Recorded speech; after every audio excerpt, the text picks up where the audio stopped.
જય શ્રી કૃષ્ણ. સ્વાગત છે તમારું આરબી ઠાકોર કુકિંગ ચેનલમાં. તો આજે આપણે મગની દાળ બનાવીશું કોતરાવાળી.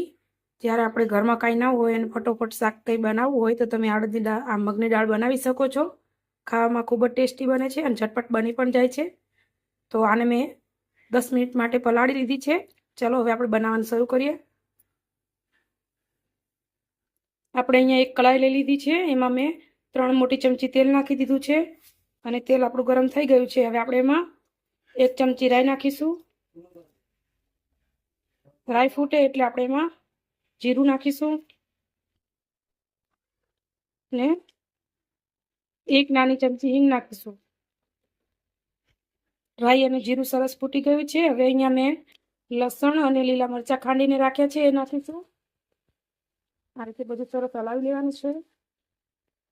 અને હવે આપણે આમાં મેં અહીંયા એક મીડિયમ સાઈઝનું નાનું ટમેટું કાપીને રાખ્યું છે, એ નાખીશું. એને પણ સરસ હલાવી લઈશું. હવે આપણે આમાં મસાલા કરીશું. મસાલામાં મેં અહીંયા મીઠું, ધાણા જીરું, હળદર અને લાલ મરચું લીધું છે, તે નાખીશું.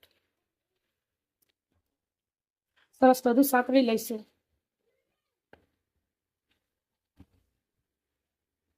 બધું આપણે સરસ સંતળાઈ ગયું છે.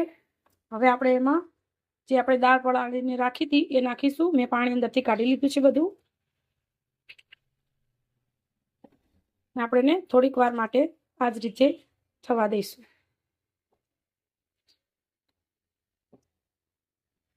આ દાળને ચડતા કંઈ વાર નથી લાગતી.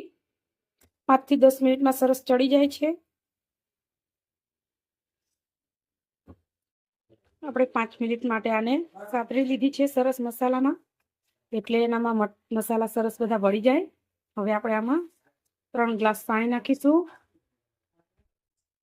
મેં આમાં 3 ગ્લાસ પાણી નાખી દીધું છે અને સરસ હવે આપણે આને થવા દઈશું. 10 થી 15 મિનિટ લાગશે દાળને ચડતા, કેમ કે આપણે પલાળી છે એટલે કંઈ વારનો વધારે નહીં લાગે.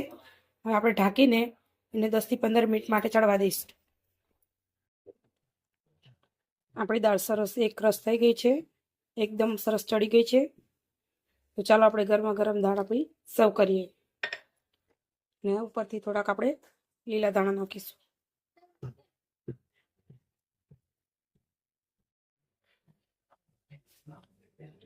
તૈયાર છે આપણી ઝટપટ બની જાય એવી મગની દાળ.